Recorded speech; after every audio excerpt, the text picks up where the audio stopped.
Hé André, on sort boire un verre ce soir, viens avec nous un peu. Oui, il y a un nouveau bar à côté, super ambiance. Viens, tu vas aimer. Non les gars, désolé. Je ne bois plus, j'ai donné ma vie à Jésus. Ah, encore toi avec ton Dieu. Franchement, tu deviens ennuyeux à force. Ouais, toujours sérieux, jamais partant, tu ne t'amuses plus du tout. André est tellement dans les nuages, il ne voit plus rien. Laisse-le, quand il sera fatigué, il reviendra. Pourquoi tu n'agis pas encore, André? Depuis des semaines, tu ne fais qu'aller d'entreprise en entreprise sans rien trouver. Moi, j'étais chez un féticheur, le grand maître, et en une semaine, on m'a appelé pour travailler et ça continue comme ça.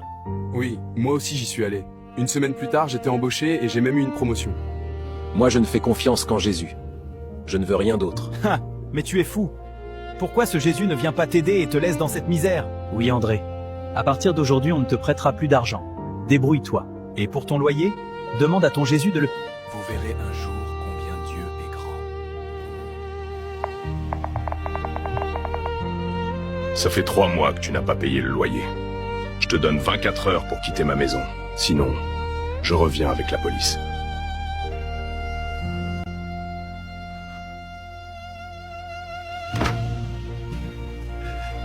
Jésus, Jésus, Jésus. Quelle part as-tu réservé pour moi? Quelle part as-tu réservé pour ton serviteur pour que je souffre autant? Pourquoi me laisses-tu dans la honte? Honte éternelle, éternelle! Demain on me mettra à la rue. Je n'arrive même pas à payer mon loyer. Jésus, ceux qui vont chez les devins, les idolâtres, eux, tu leur donnes richesse et paix.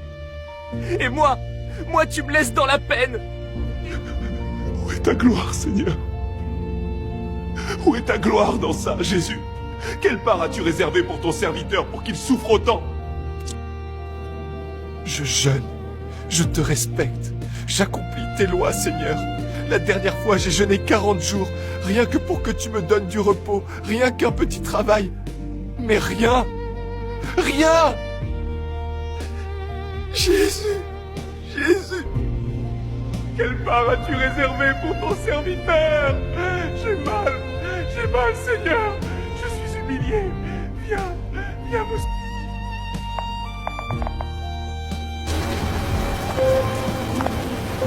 Allô, Samuel, s'il te plaît, pourrais-tu m'héberger un moment? Je suis à la rue. Ne t'ai-je pas dit d'aller avec moi chez le maître? Si tu m'avais écouté, tu ne serais pas là aujourd'hui. Débrouille-toi, André.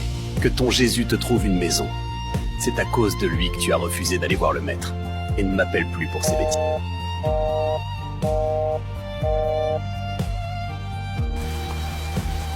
Allô, Lucas?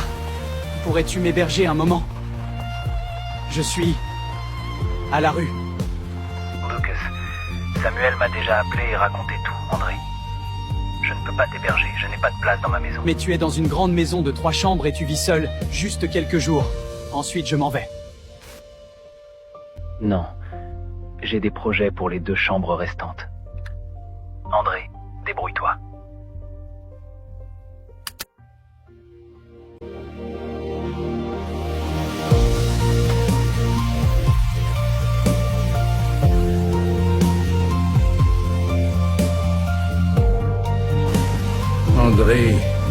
André, réveille-toi, mon fils. Mais, monsieur, d'où me connaissez-vous? Comment connaissez-vous mon nom? Parce que je t'attendais, mon garçon. André, j'ai entendu tes pleurs. Je viens te secourir. Ne crains rien, car je connais tes peines et tes douleurs. Je viens te sauver, même dans ta misère, dans le rejet et dans l'humiliation. Tu n'as pas renié mon nom. C'est pourquoi je ferai venir s'agenouiller devant toi tous ceux qui t'ont humilié, pour faire connaître à tous que je t'ai aimé. Et encore une chose, André. Tu n'as pas besoin de jeûner 30 ou 40 jours pour que Dieu t'exauce. Ceux qui le font croient être récompensés par leurs efforts. Mais sans le savoir, ils se mettent sous la loi.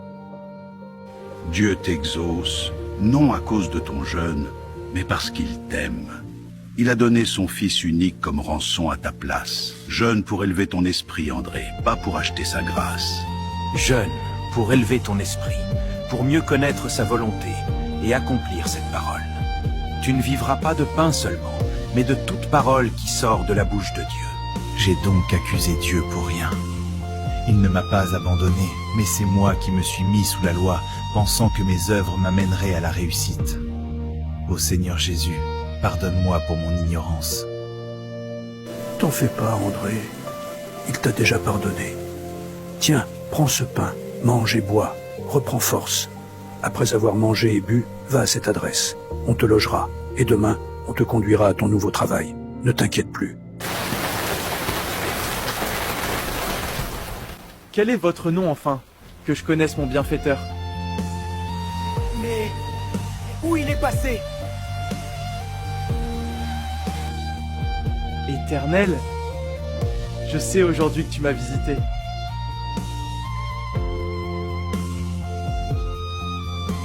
J'espère que c'est bien ici. C'est toi, André. Entre, c'est chez toi. Installe-toi, t'en fais pas, tout a déjà été réglé. Le loyer payé pour 1 an. C'est moi le bailleur, et le vieillard m'a demandé de te conduire demain à l'entreprise. Il est actionnaire majoritaire de mon entreprise. Il vient d'acquérir les actions, et il les a toutes mises en ton nom. Je voulais juste te dire, merci. Remercie plutôt ce vieillard. En passant, c'est une de tes connaissances, quoi? Oui, c'est mon père. Tous. Je vous présente André. C'est lui le responsable de cette entreprise désormais. Sa voix, c'est ma voix. Il recrute qui il veut, et il licencie qui il veut. Heureux d'être parmi vous. On est foutu, Lucas. C'est André, notre nouveau responsable. Comment il a fait pour arriver là? Allons lui demander pardon, Samuel. J'espère juste qu'il ne va pas nous virer. André, pardonne-nous.